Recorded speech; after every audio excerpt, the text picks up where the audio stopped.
Hi, Marbs here, and today we've got something a little different. Now, if you're here for typical Xbox content, which is what I normally do on my channel, this may not be up your alley. Today, we're going to look at an accessory for the Switch. Yes, that's right, folks. I have a Nintendo Switch. I am new to the Nintendo Switch. I've only had my Switch for a limited amount of time, but I have preferred so far to spend most of my time playing my Nintendo Switch on the TV because I never really found a way to make something work for me till now. This is the Nitro Deck from Cracked. Now, I bought this out of my own pocket. These impressions are from someone who's probably not a Switch aficionado. This is a honest review from somebody who just bought one, and this is what I think of it. It is an interesting product because what it aims to do is replace your Joy-Cons with a different type of I suppose you could say a docking station for your Switch that has everything built all into one. Now, I personally feel like this is more of a controller feel. It is similar more to my Xbox 360 controller, 360, maybe Xbox One controller too. But the thing about it is that this limited edition Nitro Deck gives me the ability to hold the Switch in my hands with Hall effect sticks. That's right, no stick drift. And the buttons and everything are right there. Now, it comes with a case, as you see here, and you get a really nice QR code right at the top. Says here, welcome to Nitro Deck, start here.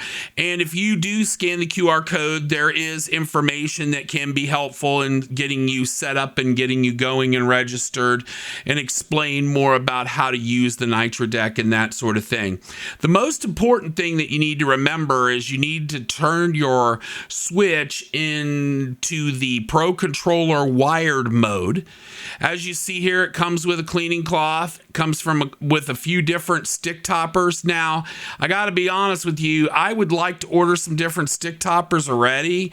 So I'm kind of, it came with a couple. It also comes with the USB-C cables to hook your Switch up for charging. And as you see here, you get a Nitro Deck user's guide. I would rate the guide as good. It gets the job done. Welcome to the Cracked family, so you can register your product. And again, like I was telling you before, the most important thing is to turn your Switch on, switch it in the Pro Controller wired mode before you insert it in the dock. Now, as you can see here, it's got bumpers and shoulder triggers here. Really well done. They have a good feel. The buttons have a good feel. The sticks do too. I'm not a fan of these dome top sticks, but there are some concave top sticks that were included in my package. It does have a kickstand, as you see, so you can prop it up if you want to watch a movie or just watch a cutscene or just want to play it that way. That is the release mechanism to undock the Switch, and as you can see, it does have some buttons on the back. The buttons on the back feel good. All the buttons do feel good, and the sticks feel good. I mean, overall, it feels like a very quality product, which I think is, great.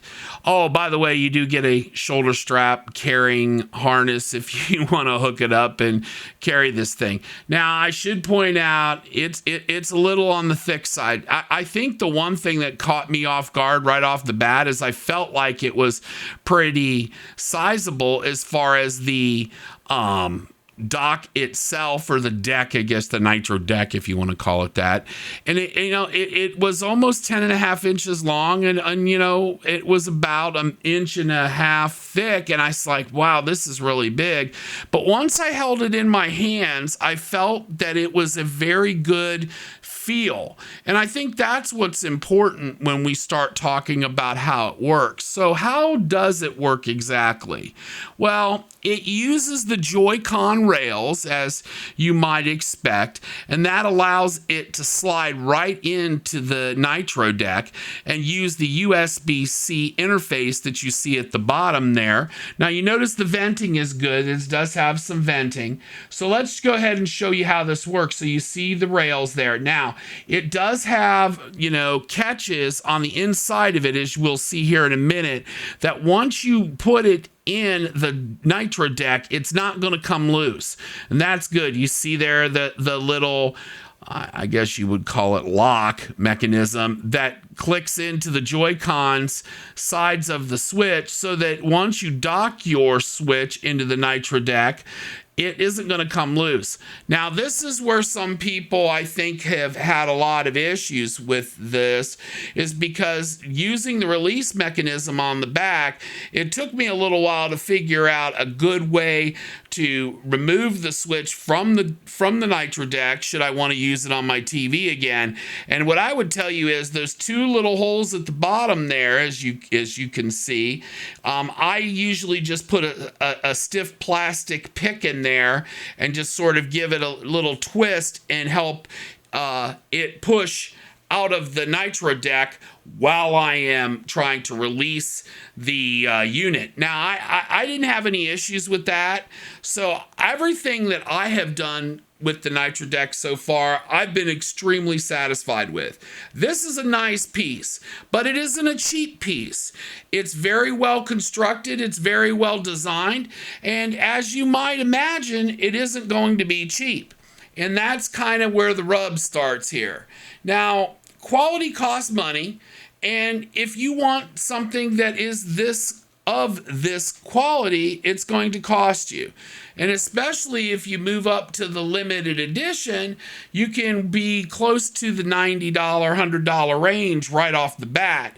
Now, they do offer a lower price black edition that just has the Nitro Deck, no case, no accessories, no extras.